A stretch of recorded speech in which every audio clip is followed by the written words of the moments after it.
জীবনের চরম খারাপ পরিস্থিতিতে আছি। না পারতাছি কাউরে কিছু বলতে, না নিজে সহ্য করতে পারতাছি। আসলে এমনি সময় খারাপ যাইতেছে। তো এটা আমি বিশ্বাস করি যে আল্লাহ যা করে ভালোর জন্য করে। নিশ্চয়ই আল্লাহ উত্তম পরিকল্পনাকারী। তবুও এমনি সময় খারাপ যাইতেছে, তারপরও শুকরিয়া আদায় করতেছি যে আল্লাহ নিশ্চয়ই ভালো কিছু সামনে রাখছে। এখন ঘটনা হচ্ছে, খারাপের মধ্যে হচ্ছে ঝামেলা। একটার পর একটা বিপদ আসতেছে, ঝামেলা আসতেছে। এখন এক পর্যায়ে লাইফের এমন একটা জায়গায় দাঁড়ায় আছি যে আমি এখন ডিসিশন নিতে পারতেছি না যে আসলে আমি কোন দিকে মুভ করব। আমি কি ডানে যাব নাকি বামে যাব নাকি সোজা যাব, ঠিক আছে?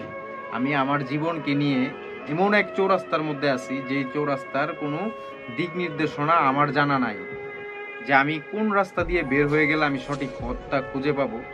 তো আসলে কি বলবো, জীবনের প্রতি তো মানে এই, প্রত্যেকের আসলে তার তার জীবনের প্রতি মায়া আছে, তেমন আমারও আছে। সবারই ফ্যামিলি আছে, আমারও ফ্যামিলি আছে। এখন হয় কি, আমাদের প্রত্যেকের জীবন থেকে আপনারা দেখবেন একটা জিনিস খেয়াল করে, আপনার অনেক টাকা পয়সা আছে কিন্তু তারপরেও আপনি দিন শেষে ডিপ্রেশনে আছেন। আপনি কোনো না কোনো দিক থেকে আপনি কষ্টে আছেন, কোনো না কোনো দিক থেকে, ফ্যামিলি নিয়ে হোক, বাইরে সার্কেল নিয়ে হোক, আপনার কোনো না কোনো দিক থেকে আপনি একটা ডিপ্রেশনে আছেন, একটা টেনশন আপনার ভিতরে কাজ করতেছে। আর যারা মধ্যবিত্ত তাদের তো আসলে ডিপ্রেশনের কোনো শেষ নাই। যেমন আমি মধ্যবিত্ত, আমার টেনশনের কোনো শেষ নাই। যাদের টাকা আছে তাদেরও টেনশন আছে, যারা মধ্যবিত্ত তাদেরও টেনশন আছে, আর যারা একবারে নিম্নবিত্ত তাদের তো টেনশন বলতে কি, তারা আসলে কি করবে তারা সেটা নিজেরাও জানে না। তারা হচ্ছে কোনো রকম খায় খেয়ে তাদের জীবন পার করে।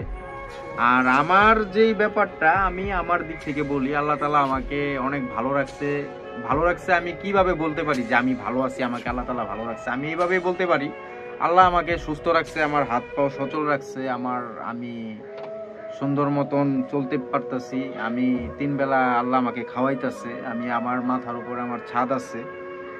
তবুও দিন শেষে কিসের যেন একটা কষ্ট, কিসের যেন একটা আফসোস, কিসের যেন একটা এই হতাশা। আমি আসলে আরো তারপরেও এছাড়া মানুষের সংসার জীবনে অনেক ব্যক্তিগত ডিপ্রেশন থাকে, টেনশন থাকে, আমারও আছে। তো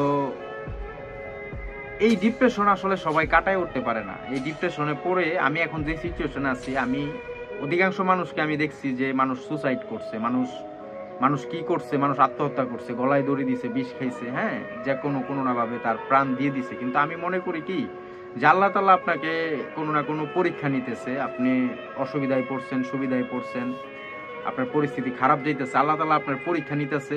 আমি বলবো আপনি হতাশ হয়েন না।